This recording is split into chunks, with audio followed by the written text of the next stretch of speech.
What's going on, guys? It's Picsoleated, and today we are looking at a shoe that I honestly had no idea was releasing up until a week before release. I'm not entirely sure if that's my fault or if that's just how these companies are marketing shoes now. By bringing them up so close to release, we don't really get a chance to make a rational decision to whether we want to buy them or not. Whatever the case may be, they're here now, and y'all are about to get a taste of these bad boys. And yes, the shoe we're looking at is the Air Jordan 1 Gym Red, or as some of us would like to call them, the better looking and more attainable not for resale ones. Essentially, I'm here to discuss and potentially rationalize why this pair exists. But before we get into that, feel free to follow me on Instagram at Picsoleated, that's at Picsoleated, to keep up to date with where I'm at and what sneakers I'm posting. Jordan 1 Gym Red released on Saturday, June 29th, 2019, and if you were focused enough on release day, you most likely could have or actually snagged the pair. If you did, congratulations. If not, I'll leave a link in the description where you can get them. The aftermarket price on these is not bad at all, and some sizes are as close to retail, if not below retail, as you can possibly get. With the Jordan 1 being so iconic, having a long-standing history since it was first released in 1985, it is now a heritage silhouette that's ingrained in the minds of many sneakerheads, from OGs to the newcomers, no matter how many colorways Jordan brand releases. Seriously, they release so many colorways. This shoe sits atop a mantle that will probably never be shattered. Every sneakerhead you know has at least one favorite Jordan 1 colorway, and that's saying something. So why am I mentioning the history of the Jordan 1 in this review all of a sudden?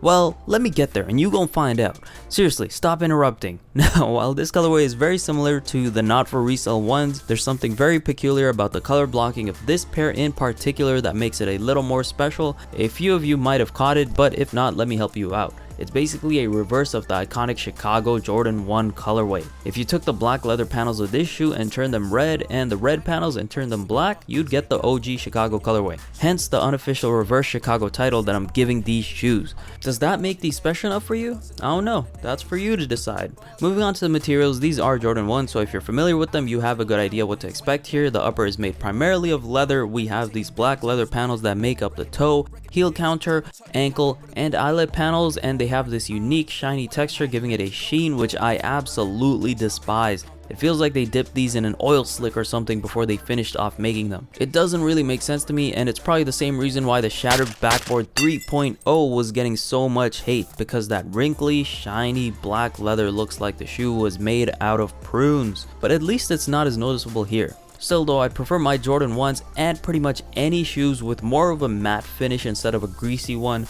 We have white mid panels on the side and making up the toe box. Now, I don't know if this is a quality control situation, but I've seen some people get pairs with super smooth leather panels, but mine for some reason has a bit of grain on the sides and the toe as well, with the toe leather feeling decently soft. Nothing to write home about, but better than what we've seen on other pairs. We have a white Air Jordan Wings logo on the outside ankle wrap panel, which is not as common for a Jordan 1 as the black Wings logo, so that's a refreshing touch, but that's a given considering the leather around it is black. That's usually when we get a white logo. Finally, we have this red swoosh wrapping around the mid panels of the shoe, and it has a bit of tumbled leather texture to it, so that is nice. And the best piece of leather on the shoe is the red leather panel around the ankle of the shoe, probably the most useless panel, but regardless, this leather is soft, has a grain to it, and actually has a matte finish to it, whereas on most Jordan 1s this is where the sheen is, and the larger panels around the shoe are the ones that are matte. Now that I think about it, that might be another aspect of the whole reverse colorway situation.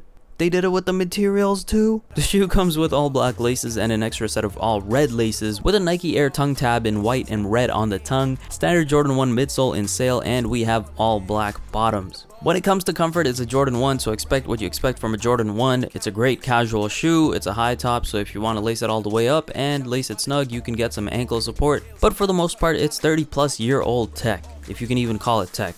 Anyways, you get what I'm saying. When it comes to sizing, I tend to find Jordans a little long, so I always go half a size down for my true to size, and it works out great. For you, if you've owned a pair of Jordan 1s before, go with whatever you find works for you. I know people who go true to size, I know people who go half down. If you're not sure, go to your local Foot Locker or whatever shoe store and try out a pair of Jordan 1s. Usually there are certain colorways that are in stock, and they all fit pretty similar, so you can go ahead and check those out. Considering Jordan brand released 60 colorways of the Jordan 1 in 2018, and they're continuing to drop hella ones in 2019, if you're an avid Jordan 1 collector, your wallet must have a giant hole leading into the core of the earth. But the beautiful thing about this pair is that it's a more neutral colorway than most Jordan 1s, much easier to wear than a bread toe, pine green, turbo green, court purple, any of those. In other words, you're better off with these than you are with most hyped colorways for versatility and style purposes. These will match more of your fits than any of those combined. A friendly reminder that I left a link in the description for you to get these if you want them. Anyways, that's why I think they exist. They're not an extremely flashy pair, but they've got the reverse Chicago DNA embedded in them, plus they're more versatile than probably 90% of Jordan 1s to have released in the past year or two. I have a sneaking suspicion they were trying to get the Canadian sneakerheads to come out the woodworks too, because these released literally 2 days before Canada Day. I don't know how much weight that theory holds, but you never know. I personally am not a big fan of these because I like some color or a better theme in shoes that I plan to pay a premium for, and I know retail isn't considered premium all the time, but some people only buy one shoe a year or one shoe in a longer time than that, so if I plan to buy a shoe for a high price, I want it to stand out a bit more.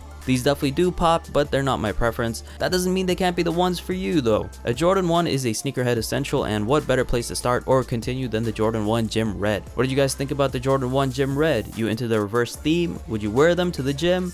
Let me know in the comments. Catch you later. Pixelated is maybe going to the gym.